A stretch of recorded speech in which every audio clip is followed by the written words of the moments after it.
ដឹងខ្លួនឯងហើយជុំគ្នាពេលនេះចង់យ៉ាងម៉េចឬចង់ផ្ដើមស្នេហ៍តើពិតមែនទេត្រានត្រើយជុំទុំគេนุ่มកន្លែងណាហួសហេតុពេកហើយ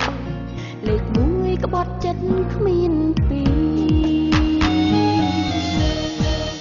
ខានជុំមកគ្នាយូរហើយចាំរឹងមិនកាយមកនៅតែជាព្រាននារីរៀងរាល់វិនាទីកិនតែបោកស្រីឲ្យបានខានជុំមកគ្នាយូរហើយសងតែកាយអងតែនេះប្រងនៅប្រសាមានចង់រំលឹករឿងទាំងប៉ុន្មានតែមិនរួចទេ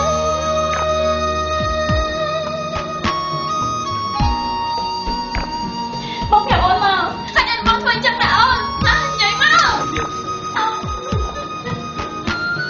បងចម្រុះហេតុអីបងធ្វើចាប់បានបងជួយនិយាយថានឹកអូនតែនៅក្បែរគេសំទេចាំងរឹងបែបនឹងពីមុនអ្នកណានាំអាចបែរទៅប្រឹងប្រលឹងបងគួរដឹងខ្លួនឯងហើយជុំគ្នាពេលនេះចង់យ៉ាងម៉េចឬចង់ផ្ដើមស្នេហ៍តើពិតមែនទេត្រានត្រើយជុំទុំគេนุ่มកន្លែងណាហួសហេតុពេកហើយលេខ1ក្បត់ចិត្តគ្មានពីរត្រូវគ្នាវិញចុះគេនោះ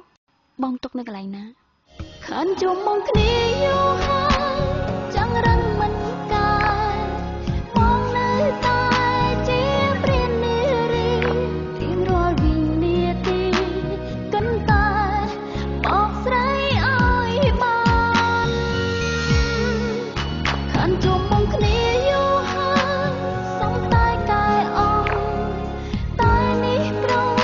នៅប្រសាមានចង់រំលឹករឿងទាំងប៉ុន្មានតែមិនរួចទេខានជុំមកគ្នាយូរហើយចាំងរឹងមិនកាយបងនៅតែ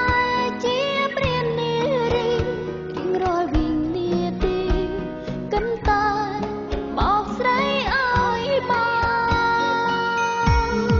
បងចម្រុះហេតុអីបងធ្វើចាប់បានសំតែកាយអងតែនេះប្រងនៅប្រសាមានខ្ញុំដឹងរឿងទាំងប៉ុន្មានតែមិនរួចទេ